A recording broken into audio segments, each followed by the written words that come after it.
হযরত আদম আলাইহিস সালাতু ওয়াস সালাম এবং মা হাওয়া আলাইহিস সালাতু ওয়াস সালাম দুজন মানবী। আল্লাহ পাক তাদেরকে যখন দুনিয়াতে প্রেরণ করলেন, দুনিয়াতে আসলো, পৃথিবীতে আর কোনো মানুষ ছিল না, কোনো ইনসান ছিল না, শুধু দুজন মানুষ। তো আল্লাহ রাব্বুল আলামিন হযরত হাওয়া আলাইহিস সালাতু ওয়াস সালাম তার গর্ভে জোড়া জোড়া সন্তান দিলেন। কি দিলেন? জোড়া জোড়া সন্তান দিলেন। আল্লাহ পাকের পক্ষ থেকে ঘোষণা হলো, হে আদম, আমি আল্লাহ রাব্বুল আলামিন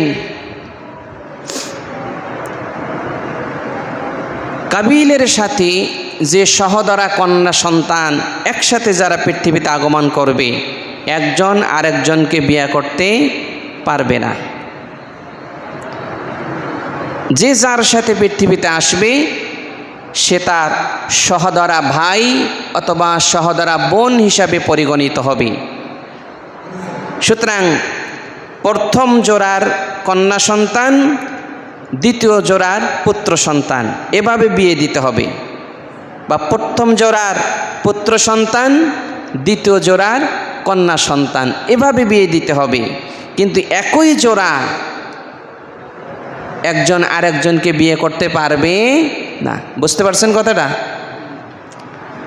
এখন কাবিলের ভাগ্যে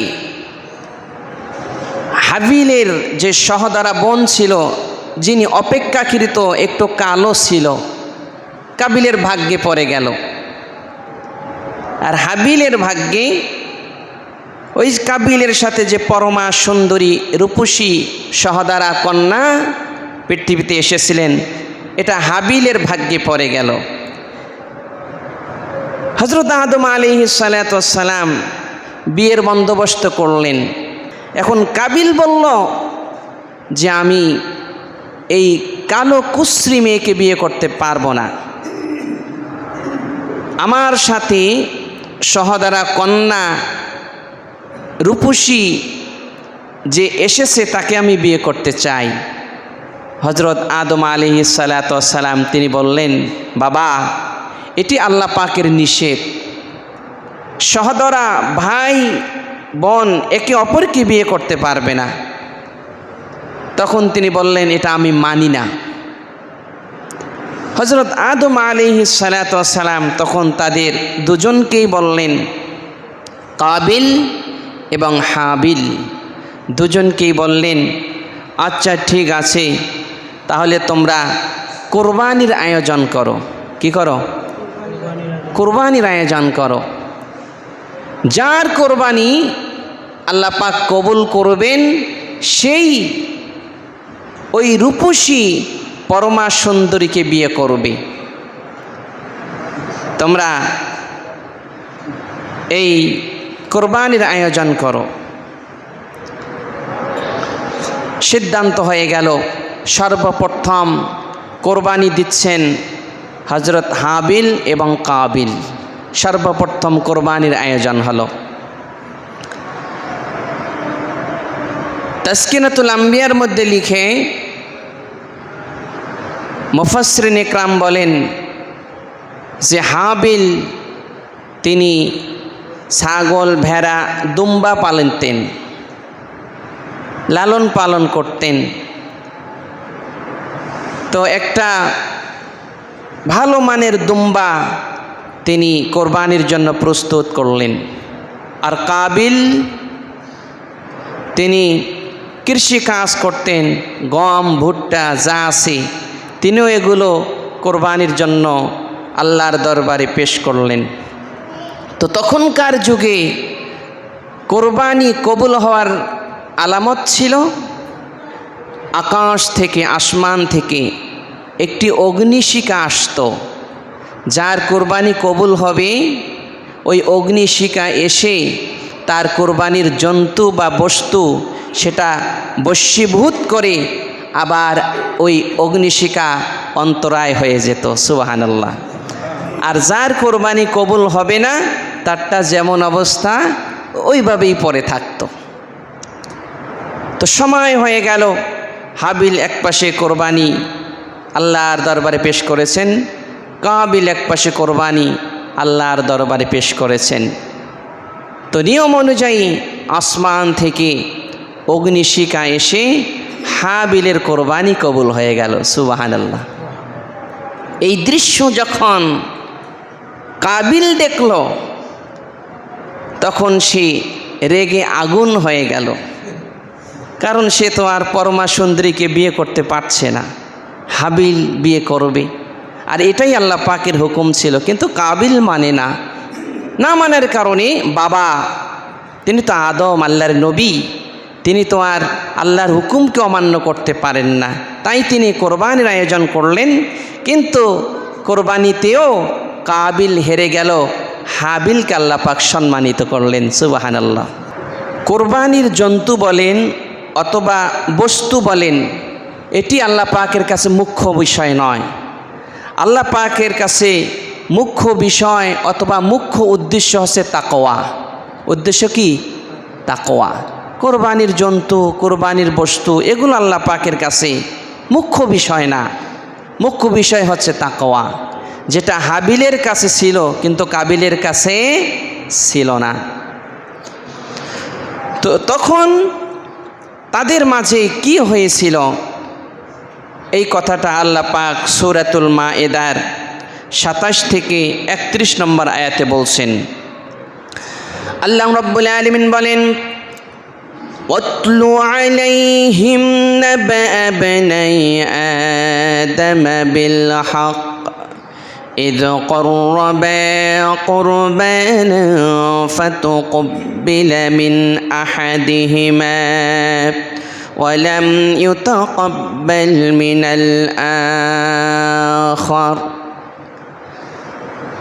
আল্লাহ রাব্বুল আলামিন তিনি মুহাম্মদ রাসূলুল্লাহ সাল্লাল্লাহু আলাইহি ওয়াসাল্লামকে লক্ষ্য করে বলেন, হে রাসূল, আপনি তাদেরকে আদম আলাইহিস সালাতু ওয়াস সালামের দুই পুত্রের বাস্তব অবস্থা পাঠ করে শোনান। সুবহানাল্লাহ। আল্লাহ পাক তিনি মুহাম্মদ সাল্লাল্লাহু আলাইহি ওয়াসাল্লামকে বললেন, হে মুহাম্মদ সাল্লাল্লাহু আলাইহি ওয়াসাল্লাম, আপনি হযরত আদম আলাইহিস সালাতু ওয়াস সালাম তার যে দুজন পুত্র ছিল হাবিল এবং কাবিল, তাদের অবস্থা যথাযথভাবে পাঠ করে শোনান। সুবহানাল্লাহ।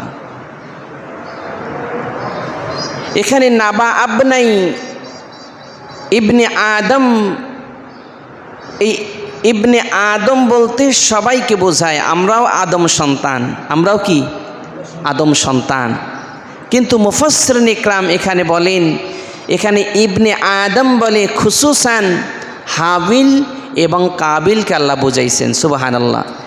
আমভাবে আমরা সবাই আদম সন্তান, কিন্তু এই শব্দের বিশ্লেষণে দুজনের কথা এখানে উল্লেখ হয়েছে, হাবিল এবং কাবিল, যার বর্ণনার কথা আল্লাহ পাক মুহাম্মদ সাল্লাল্লাহু আলাইহি সাল্লামকে বলতেছেন, আপনি তাদের কথাগুলো সবার কাছে যথাযথভাবে, একটু যেন বেশিও না হয় আবার কমও না হয়, যেভাবে আমি আল্লাহ পাক আপনার উপর ওহী নাজিল করব, বলতে বলবো, ঠিক সেভাবে মানুষের কাছে বর্ণনা করে শোনান। সুবহানাল্লাহ।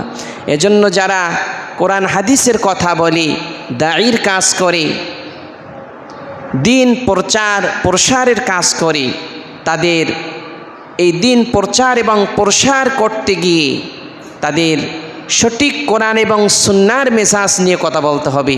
অতিরঞ্জিতও করা যাবে না, আবার কমও করা যাবে না। যেভাবে আল্লাহ পাক বলেছেন, রাসূল যেভাবে নির্দেশ দিয়েছেন, সেভাবে এই দায়িত্বটা পালন করতে হবে। তো মুহাম্মদ রাসূলুল্লাহ সাল্লাল্লাহু আলাইহি ওয়াসাল্লাম তিনি আল্লাহর পক্ষ থেকে যখন অনুমতি পেলেন, পারমিশন পেলেন, হে মুহাম্মদ সাল্লাল্লাহু আলাইহি ওয়াসাল্লাম, আপনি হাবিল এবং কাবিলের বাস্তব ঘটনাগুলো তাদের সামনে পাঠ করে শোনান। কি ঘটনা এখন আমরা শুনব। আল্লাহ রাব্বুল আলামিন পরে বলেন, ইয ক্বাররাবা কুরবানান ফাতুকবিলা মিন আহাদিহিমা ওয়া লাম ইউতাকাব্বাল মিনাল আখার। আল্লাহ রাব্বুল আলামিন তিনি বললেন, যখন হাবিল এবং কাবিল দুজনেই কোরবানি করার জন্য প্রস্তুতি গ্রহণ করল, হাবিল কোরবানির জন্তু আল্লাহর সামনে পেশ করল, কাবিল কোরবানির বস্তু আল্লাহর সামনে যখন পেশ করল, আল্লাহ রাব্বুল আলামিন হাবিল এবং কাবিলের মধ্য থেকে হাবিলের কোরবানি যখন কবুল এবং মঞ্জুর করে নিলেন, তখন কাবিল তিনি রেগে গেল। তার কোরবানি যখন কবুল হলো না, সে রেগে গেল, রেগে মেগে আগুন হয়ে গেল। কেন আমার কোরবানি কবুল হবে না? আল্লাহ পাকের সিদ্ধান্তের উপরে তিনি খুশি থাকতে পারলেন না। আমরা অনেক সময় আমাদের মন মতো কিছু না হলে আমরা রাগ করি, গোসা হয়ে যাই, ঠিক না? হ্যাঁ, রাগ করি, গোসা হয়ে যাই, কেন আমার এমনটা হলো না? আমি তো আল্লাহর কাছে বলছিলাম, দোয়া করছিলাম, কেন আমার এমনটা হলো না? কিন্তু আল্লাহ পাক আপনার জন্য যেটা মঙ্গল, যেটা কল্যাণ, আল্লাহ পাক ফয়সালা দেবেন। আল্লাহর ফয়সালার উপরে, সিদ্ধান্তের উপরে যারা রাজি এবং খুশি হয়ে যান, আল্লাহ রাব্বুল আলামিন ওই বান্দার জিন্দেগির উপর রাজি এবং খুশি হয়ে যান। সুবহানাল্লাহ। হাবিল আল্লাহর সিদ্ধান্তের উপরে খুশি ছিলেন, কিন্তু কাবিল আল্লাহর সিদ্ধান্তের উপরে খুশি ছিলেন না। এজন্য এই আয়াত থেকে আমাদের শিক্ষা হচ্ছে, আল্লাহ পাক আমার ব্যাপারে যা সিদ্ধান্ত দেন তার উপরে আমার কি থাকতে হবে? খুশি থাকতে হবে, আমার সম্মতি থাকতে হবে। কাবিল খুশি হতে পারল না। সে কি বলল শুনুন, قال لأقتلنك قال إنما يتقبل الله من المتقين। কাবিল বলল, ভাই হাবিল, আমি তোমাকে হত্যা করব, কতল করব, হত্যা করব। নাউজুবিল্লাহ বলেন। সিদ্ধান্তে তো আল্লাহর সিদ্ধান্ত তো অমান্য করলই। অন্তরের আগুন, হিংসার আগুন, শত্রুতার আগুন এমনভাবে দাউ দাউ করে জ্বলে উঠল। বলল, হাবিল, আমি তোমাকে কি করব? হত্যা করব। একটা আল্লাহর হুকুম অমান্য হয়ে গেল, এখানে অপরাধ। আরেকটা প্রিয় ভাইকে হত্যা করার সে হুমকি দিল, আমি তোমাকে হত্যা করব। তখন হাবিল তাকে কি কথাটুকুন বলছিল আমরা শুনি। قال إنما يتقبل الله من المتقين। হাবিল বলল, ভাই কাবিল, তুমি শুধু শুধু রাগ করতেছ, শুধু শুধু তুমি রাগ করতেছ ভাই। আল্লাহ রাব্বুল আলামিন তিনি যার ইচ্ছা তার কোরবানি মঞ্জুর করে নিয়েছেন। অর্থাৎ মুত্তাকি বান্দা যারা, তাকওয়াবান বান্দা যারা, ইখলাসওয়ালা বান্দা যারা, তাদের কোরবানি কেবলমাত্র আল্লাহ কবুল করেন, এছাড়া অন্যের কোরবানি আল্লাহ কবুল করে না। ভাই, তুমি শুধু শুধু আমার উপরে কেন শত্রুতা করছো? আল্লাহ তো মুত্তাকিদের পক্ষ থেকে কোরবানি কবুল করে। এই কথা হাবিল কাবিলকে বিনয়ের সাথে বলল। এই আয়াত দ্বারা শিক্ষা হচ্ছে, যারা তাকওয়াবান হবে, যারা মুত্তাকি হবে, যারা আল্লাহর জন্য কোরবানি করবে, তাদের কোরবানি আল্লাহ কবুল করবেন। এছাড়া কে কত বড় গরু কোরবানি করলো, কত বড় উট কোরবানি করলো, কত কত দুম্বা কোরবানি করলো, এগুলো আল্লাহ পাকের কাছে কিছু যায় আসে না। এই কথা যখন হাবিল কাবিলকে বলল, কাবিল আরো রেগে গেল। অনেক সময় যখন মানুষ রাগ হয়ে যায়, তখন ভালো কথাও আর ভালো লাগে না। তিনি বিনয়ের সাথে কথাগুলো যখন বললেন, এর মধ্যে আমাদের অনেক শিখার বিষয় আছে। শুনুন এবং শিখুন। যখন হাবিল কাবিলকে বিনয়ের সাথে কথাগুলো বলছিল, হাবিল আরও রেগে গেল। রেগে গিয়ে কি বলল শুনুন। লাইম বাসাত্তা ইলাইয়া ইয়াদাকা লিতাকতুলানি মা আনা বিবাসিতি ইয়াদিয়া ইলাইক। কাবিল যখন রেগে গেল, হাবিল বলল, ভাই, যদি তুমি আমাকে হত্যা করার জন্য তোমার হাত আমার দিকে প্রসারিত করো, ও ভাই কাবিল শুনে রাখো, আমি হাবিল কোনোদিন তোমাকে হত্যা করব না। সুবহানাল্লাহ।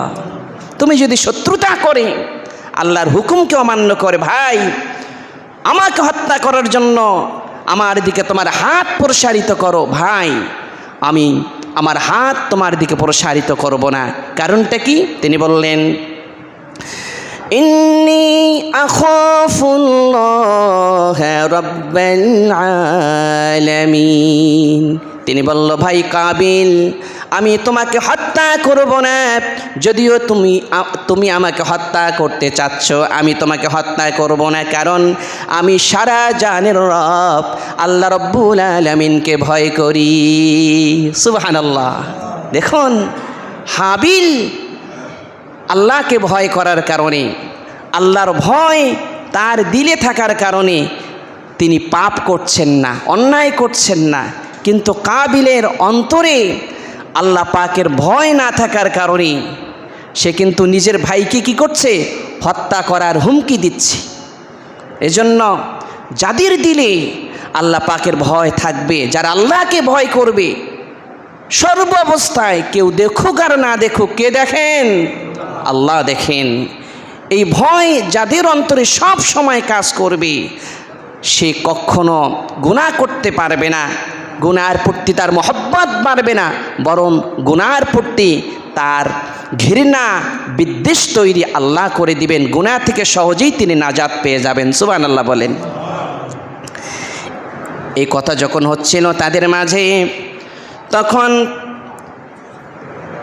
আল্লাহ রাব্বুল আলামিন এরপরে বলছেন, এরপরে তাদের মাঝে কি হলো? আল্লাহ রাব্বুল আলামিন পরবর্তী আয়াতে বললেন, ইন্নী উরিদু আন তাবুআ বিইসমি ওয়া ইসমিকা ফাতাকুনা মিন আসহাবিন নার। কাবিল কিছুতেই থামছে না। ভাই যতই তাকে নসিহত করছে, কিন্তু কোনো নসিহতই কাবিল মানতেছে না, সে তাকে হত্যা করবেই। এই অবস্থা যখন হয়ে গেল, একটা কথা আছে, আমরা কথায় কথায় বলি, চোরে শোনে না ধর্মের কাহিনী, ঠিক কিনা বলেন? সমাজে একটা কথা প্রচলন আছে, চোরে শোনে না ধর্মের কাহিনী। হযরত হাবিল তিনি কোরআন দিয়ে সুন্দর করে যুক্তি দিয়ে কাবিলকে যখন বোঝাচ্ছিলেন, এত এত বিনয়ের সাথে যখন তাকে বোঝাচ্ছিলেন, কাবিল তারপরও বুঝতেছে না ভাইকে হত্যাই করবে। তখন হাবিল তিনি শেষ পর্যন্ত আরও একটি কথা কাবিলকে বললেন। কি বললেন শুনুন। ইন্নী উরিদু, ও ভাই কাবিল, আমি হাবিল চাই, তুমি তো আমাকে হত্যা করার সিদ্ধান্ত নিয়েছো, আমি হাবিল চাই আমার যত গুনাহ আছে, তোমার যত গুনাহ আছে, সব গুনাহ তোমার মাথার উপরে চলে যাক। তুমি আমাকে হত্যা করবে, হত্যা করার সিদ্ধান্ত নিয়েছো। ভাই, আমার যত গুনাহ আছে, তোমার যত গুনাহ আছে, আমাকে হত্যা করার কারণে সমস্ত গুনার বোঝা তোমার কাঁধে তুমি চাপিয়ে নাও। সমাজে বর্তমানে হত্যা আছে না নাই? আছে না নাই হত্যা? একজন আরেকজনকে হত্যা করে কি না? এই আয়াতের শিক্ষা হচ্ছে, কেউ যদি কাউকে হত্যা করে, কেউ যদি কোনো মানুষকে হত্যা করে, নিরপরাধ মানুষকে হত্যা করে, তাহলে তার যত গুনাহ আছে সমস্ত গুনাহ তার আমলনামায় চলে যাবে। সুবহানাল্লাহ বলেন। আপনি কাকে হত্যা করলেন? আপনি যাকে হত্যা করেছেন হয়তোবা সামান্য অর্থের মোহে পড়ে হত্যা করলেন, হয়তোবা ক্ষমতার মোহে পড়ে হত্যা করলেন, সামান্য সম্পদের মোহে পড়ে হত্যা করলেন, কিন্তু কি করলেন আপনি? তার জিন্দেগির যত গুনাহ আছে, ছোট বড় সগীরা কবিরা শিরিক বেদাত যত গুনাহ আছে, সমস্ত গুনাহ আল্লাহ পাক আপনার আমলনামায় দিয়ে তাকে নিষ্পাপ করে কবরে নিয়ে গেছেন। সুবহানাল্লাহ বলেন। আপনি নিজের অপরাধেই তো বাঁচবেন না, আরেকজনের অপরাধের বোঝা খামাখা আপনার উপরে চাপিয়ে দুনিয়ার জীবনকে দুর্বিষহ করে আপনি বেঈমান হয়ে কবরে গেলেন। কিয়ামতের ময়দানে আল্লাহ তাকে ডাকবেন, তুমি যে তাকে হত্যা করেছো তুমি তাকে জীবন দাও পারলে। জীবন দেওয়ার মালিক কে? হায়াতের মালিক কে? তুমি পারলে তাকে জীবন দাও, কেন তাকে হত্যা করেছো? সে আল্লাহর সামনে অবনত মস্তকে আল্লাহর সামনে বিনয়ের সাথে পড়ে যাবে, আল্লাহ আমি ভুল করেছি। ভুল দুনিয়াতেই ঠিক করতে হবে, মৃত্যুর পরে ভুল ঠিক করা যাবে, ইসলাহ সংশোধন মৃত্যুর আগেই হতে হবে। আজরাইল আসলে পরে সংশোধন হওয়ার কোনো চান্স থাকবে না। গুনাহমুক্ত মৃত্যুর আগেই হতে হবে। আজরাইলকে দেখলে পরে আদনা থেকে আদনা কোনো গুনাহ থেকে বাঁচার কোনো সুযোগ নাই। এজন্য আমরা মানুষের উপর যারা জুলুম করি, অন্যায় করি, লুণ্ঠন হত্যা সহ যত অপরাধ করি, এই আয়াত থেকে শিক্ষা হচ্ছে কেউ কাউকে যদি অন্যায়ভাবে হত্যা করে তার সমস্ত গুনাহ তার আমলনামে চলে যাবে। আল্লাহ পাক যেন এই জাতিকে হেফাজত করেন বলে আমিন। এরপরে হযরত হাবিল তিনি যখন কাবিলকে সর্বশেষ এভাবে বোঝালেন, ভাই তুমি আমাকে হত্যা করার সিদ্ধান্ত নিয়েছো, আমার যত গুনাহ আছে, তোমার যত গুনাহ আছে, সমস্ত গুনার বোঝা তোমার মাথায় তুমি চাপিয়ে নাও। আর এটাই হচ্ছে যারা জালিম, যারা জুলুম করে তাদের এটাই প্রাপ্য, এটাই তাদের পাওনা। যারা জুলুম করে তাদের এটাই প্রাপ্য, এটাই পাওনা। আল্লাহ পাক বলছেন فطوعت له نفسه قتل أخيه فقتله فأصبح من الخاسرين। এরপরে কাবিল হাবিলকে হত্যা করার জন্য অগ্রসর হলো, তার মন প্ররোচিত হলো হাবিলকে হত্যা করার জন্য, এবং সর্বশেষ ইতিহাসের প্রথম হত্যাকাণ্ড কাবিল ঘটিয়ে ফেলল। আপন কলিজার টুকরা ভাইকে কাবিল হত্যা করে ফেলল। ফাআসবাহা মিনাল খাসিরিন। আল্লাহ পাক বললেন এর মাধ্যমে কাবিল চরম ক্ষতিগ্রস্ত হয়ে গেল। কাবিল যখন হাবিলকে হত্যা করল, হত্যা করার পর এখন কি করবে? বাবা তো দেখে ফেলবে, লাশ কি করব, কোথায় রাখবো? এক্সপিরিয়েন্স তো নাই আমাদের, তো কত এক্সপিরিয়েন্স। হত্যা করার পর এই লাশকে আমরা টুকরা টুকরা করে এমনভাবে লাশকে গুম করি যাতে কেউ দেখতে না পায়। আমাদের এক্সপিরিয়েন্স আছে। একজন মানুষকে হত্যা করে সিমেন্টের বস্তার সাথে তাকে বেঁধে গভীর পানিতে গিয়ে নিক্ষেপ করি কি না? আমাদের তো এক্সপিরিয়েন্স আছে। একটি মানুষকে হত্যা করে তাকে আমরা মাটির নিচে এমনভাবে চাপা দিয়ে রাখি যাতে জিন্দেগিতেও কেউ খবর না পায়। আমাদের তো এক্সপিরিয়েন্স আছে। এমনভাবে মানুষকে হত্যা করে এমনভাবে ট্যাঙ্কের ভিতরে তাকে আবদ্ধ করে রাখি যাতে করে জিন্দেগিতেও কেউ কোনো খবর না পায়, কেউ যেন দেখতে না পায়। আমাদের তো এক্সপিরিয়েন্স আছে। আমরা এক্সপিরিয়েন্স নিয়ে আমরা গুনাহ করি, কথা বলে না কেন? আমরা প্রতিযোগিতা করে গুনাহ করি। যদি কোনোভাবে বেঁচে যাই এমনভাবে তাকে গুম করব, হত্যা করব, এমনভাবে তাকে লুকিয়ে রাখব যাতে কেউ না দেখে। দেখে কে? কেউ দেখে নাই? কে বলেন? কেউ দেখে নাই? কে দেখছেন? কাবিলের তো এক্সপিরিয়েন্স নাই। কাবিলের থেকেও আমরা আপডেট, কাবিলের থেকেও আমরা আধুনিক। এক্সপিরিয়েন্স ছাড়াই কাবিল গুনাহ করেছে, আমরা জানার পরে বোঝার পরও আমরা মানুষকে হত্যা করি। কথা বলেন ঠিক কি না? কাবিল হত্যা করলো, এখন লাশ কি করবে, কিভাবে লুকিয়ে রাখবে?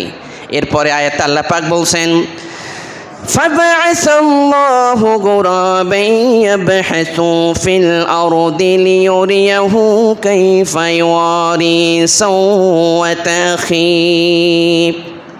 আল্লাহ রব্বুল আলামিন ওই যেখানে কাবিল হাবিলকে হত্যা করলো, লাশ, ভাইয়ের লাশকে যখন সামনে রাখলো, চিন্তা করে উপায় পাচ্ছে না ভাইয়ের লাশকে কিভাবে লুকিয়ে রাখবে, কি করবে, ব্রেন কাজ করছে না, কোনো এক্সপিরিয়েন্স নাই। তখন আল্লাহ রব্বুল আলামিন ওখানে একটা কাক পাঠালেন। কাক এসে মাটি খোঁড়া শুরু করে দিল। আল্লাহ রব্বুল আলামিন কাকের মাধ্যমে কাবিলকে একথা, এই মেসেজ দিলেন, ও কাবিল, তুমি তোমার ভাইয়ের লাশকে কিভাবে লুকিয়ে রাখবে, কিভাবে মাটি দিয়ে আবৃত করবে। সুবহানাল্লাহ। কাকের মাধ্যমে আল্লাহ রব্বুল আলামিন হাবিলকে শিক্ষা দিলেন।